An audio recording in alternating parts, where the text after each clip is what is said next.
Zastanawialiście się kiedyś, jakby to było móc skosztować potrawy poznane w magicznym świecie Gothic?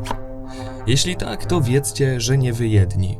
Jakiś czas temu miałem przyjemność poznać Anitę, zaprawioną w bojach miłośniczkę kuchni, która przygotowała odpowiedź na to pytanie. Jej świetny blog o nazwie Nerd's Kitchen dokładnie opisuje, jak samodzielnie przygotować różnorakie potrawy z gier, jak chociażby właśnie gulasz tekli. Sprawdziłem ten przepis jeszcze przed filmem i cóż mogę powiedzieć, jest wyśmienity. Razem z Anitą zapraszamy Was na kulinarną przygodę rodem z wyspy Korinis. Aby przygotować gulasz tekli użyłem 2 marchewek, cebuli, 2 ząbków czosnku, około 3 łyżek 12% śmietany, 2 szklanek ciemnego piwa, kilku łyżeczek miodu, przypraw, oleju i przede wszystkim 35 dego łopatki wieprzowej.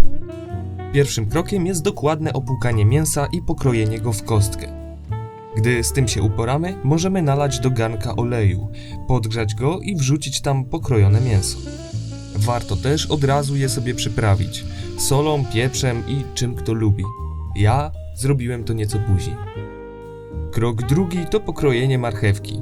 Gdy mięso będzie się powoli podsmażać, obieramy marchewkę, płukamy, a następnie kroimy jak wcześniej w kosteczkę. Podczas tej czynności pamiętajcie też, by przemieszać od czasu do czasu mięso.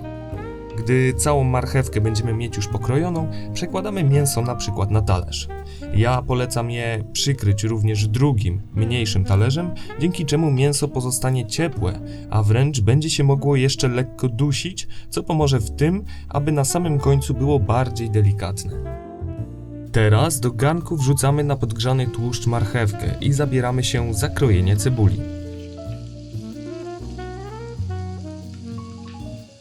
Oczywiście tniemy znów w kostkę, lecz tym razem nieco mniejszą.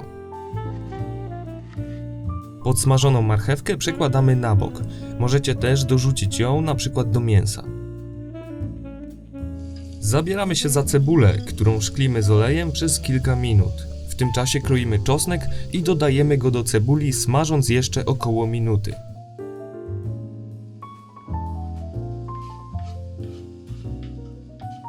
Potem do garnka wrzucamy z powrotem mięso i marchew, które odłożyliśmy wcześniej. Możemy dodać od razu miodu, soli i przypraw.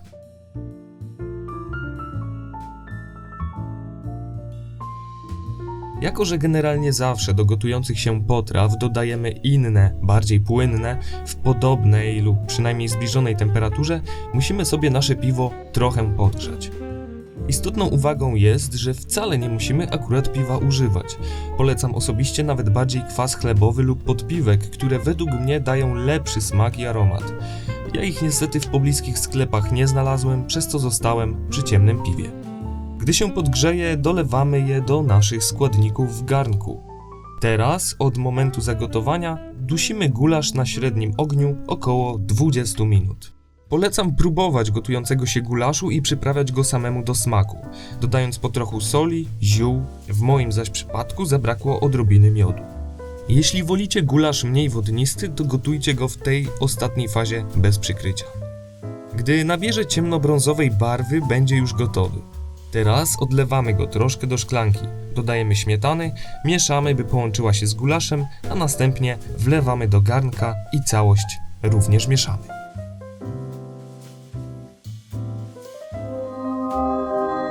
Gulasz jest świetny ze świeżym chlebem. Byłem naprawdę zdziwiony, gdy zrobiłem go po raz pierwszy, jak bardzo jest smaczny. Polecam go każdemu fanowi Gothica i nie tylko. Zapraszam Was na bloga Nerd's Kitchen, gdzie znajdziecie mnóstwo różnych przepisów prosto z gier. Dziękuję Anicie za pomoc i cóż, życzę Wam smacznego.